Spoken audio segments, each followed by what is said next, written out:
तो हेलो बच्चों, मैं आज आपको पढ़ाने वाला हूँ सबसे बेस यानी अंग्रेजी का सबसे बेस यानी इंग्लिश का बेस। ठीक है, इंग्लिश। सबसे पहला प्रश्न हमारे दिमाग में आता है कि इंग्लिश क्या है।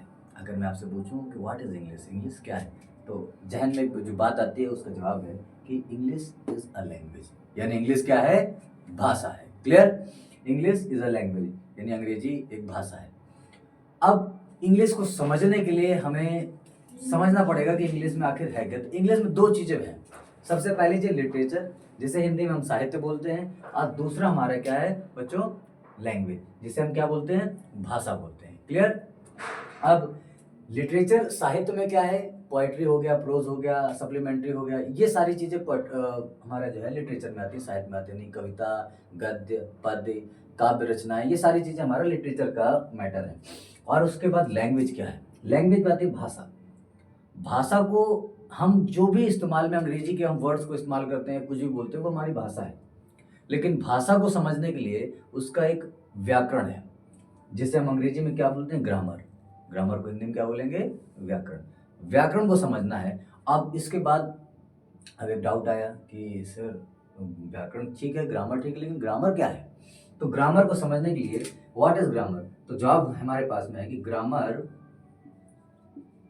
Grammar is a systematic study and